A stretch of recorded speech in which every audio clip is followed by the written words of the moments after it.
Sai Ram, the author of Sri Sai Satcharitra, Govinda Ragunath Dabholkar, was known as Hemadpant. Mr. Dabholkar was born in 1859 in a poor family in a small town. He lost his father at a very young age. As his family was very poor, he couldn't continue beyond 5th standard. He married to Rukmabai. He worked as a schoolmaster in his native place.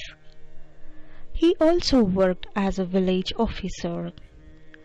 He was appointed as head clerk in Mamlatdar's office. With the reference of Sri Sai Satcharitra, Chapter 2, we came to know how Mr. Hemadpant came in contact with Sai Baba. He writes as follows: I was in close terms with Kaka Sahib Dikshit and Nana Sahib Chandorkar. They pressed me to go to Shirdi and have Baba's darshan. I promised them to do so, but something in the meanwhile turned up, which prevented me from going to Shirdi. The son of a friend of mine at Lonavala fell ill. My father tried all possible means, physical and spiritual, but the fever would not abate. At length he got his guru to sit by bedside of his son, but this too was of no avail. Hearing this, I thought, what was the utility of Guru if he could not save my friend's son? If Guru cannot do anything for us, why should I go to Shirdi at all?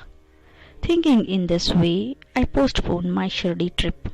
But the inevitable must happen, and it happened in my case as follows. Mr. Nana Sahib Chandorkar, who was a divisional officer, was going on tour to Bessin. From Thana, he came to Dadar and was waiting for a train to Bessin. Meanwhile, a Bandra local turned up. He sat on it and came to Bandra and sent for me and took me to task for putting off my Shirdi trip. Nana's argument for my Shirdi trip was convincing and delightful, and so I had to start for Shirdi the same night. I packed my luggage and I started for Shirdi.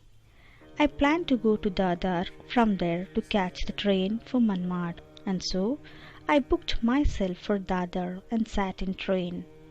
While the train was to start, a Mahmadian came hastily to my compartment and, seeing all my paraphernalia, asked me where I was born to. I told him about my plan.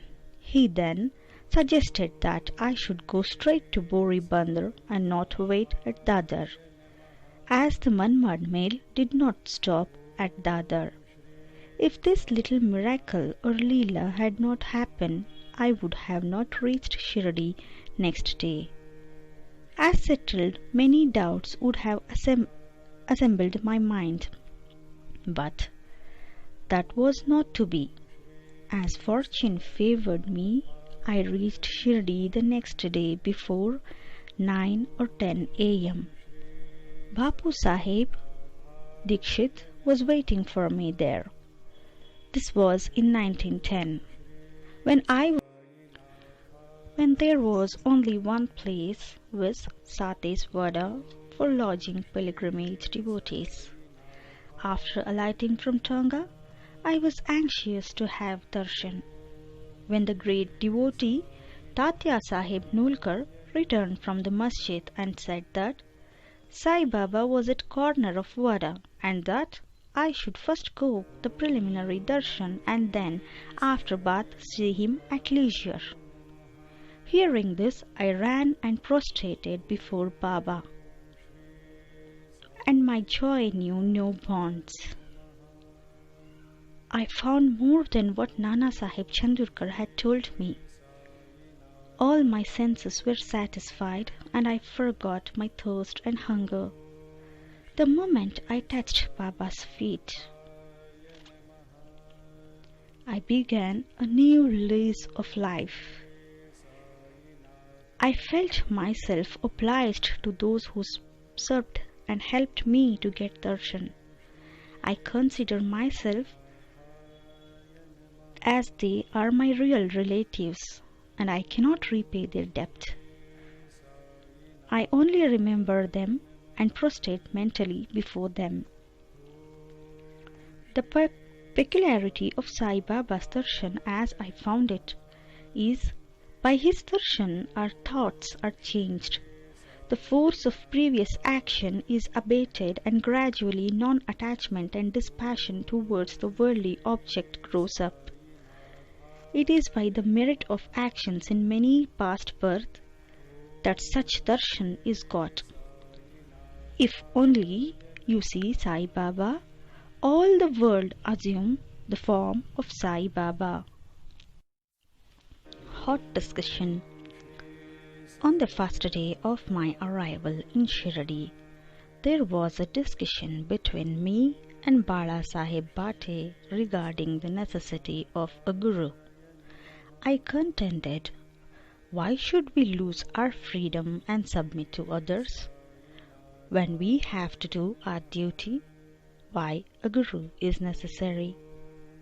One must try his best and save himself. What can a guru do to a man who does nothing but sleeps indolently? Thus I pleaded free will, while Mr. Bhate took up the other side, viz. Destiny, and said, whatever is born to happen must happen. Even the great men have failed. Man proposes one way, God disposed the other. Brush aside your cleverness, pride, or egoism won't help you. The discussion, with all its pros and cons, went on for an hour or so, and as usual no conclusion was arrived at. We had to stop the discussion ultimately. As we were exhausted, the net result of this was that I lost my peace of mind, and I found that unless there is a strong body consciousness or egoism, there would be no discussion. In other words, it is egoism which breeds discussion. Then, when we went to masjid with others, Baba asked Kaka Sahib Dikshit the following: what was going on in Sateswada? What was the discussion about? And staring at me, Baba further added, what did this Hemadpant say? Hearing these words, I was surprised. The masjid was at considerable distance from Satewada, where I was staying, and where the discussion was going on. How could Baba know the discussion unless he be omniscient and inner ruler of all? I began to think why Sai Baba should call me by name Hemadpant. The word is distorted from Hemadripant. This Hemadripant was a well-known minister of kings Madhava and Ramadeva of Devagiri of Yadava dynasty. He was very learned, good-natured, and author of works such as Chaturvarga Chintamani, dealing with spiritual subjects, and Raja Prashasti. He invented and started new methods of accounts and originator of the Modi script, Marathi shorthand.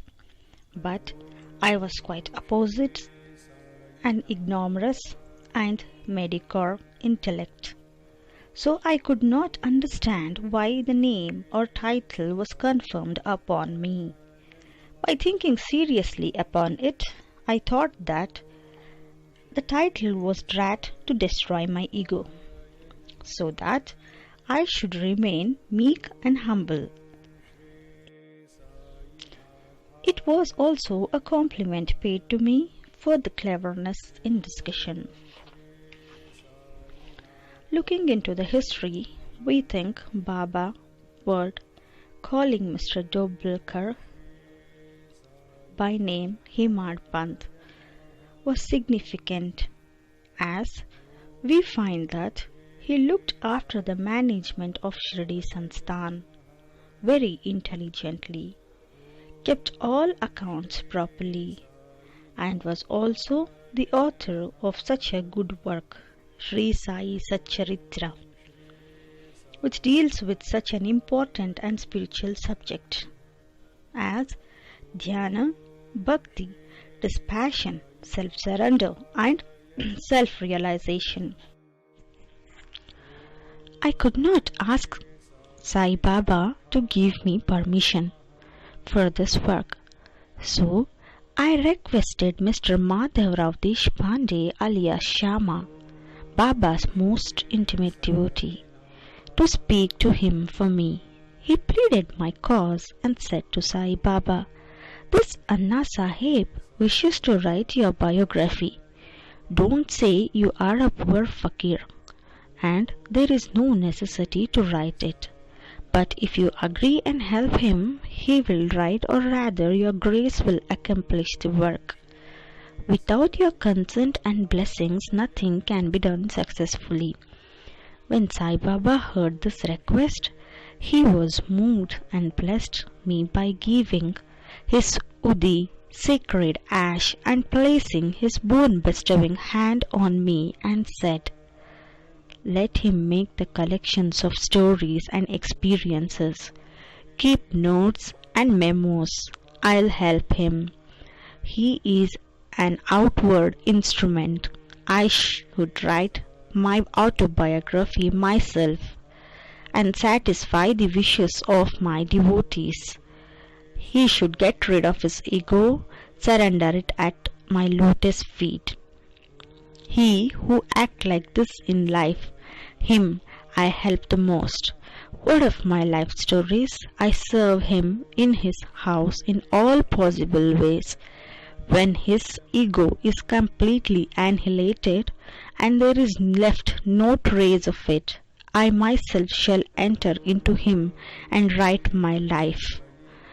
Hearing my stories and teachings will create faith in devotees' hearts, and they will get easily self-realization and bliss. Let there be no instance on establishing one's own refute, no attempt to refute others' opinion, no discussion of pros and cons of any subject."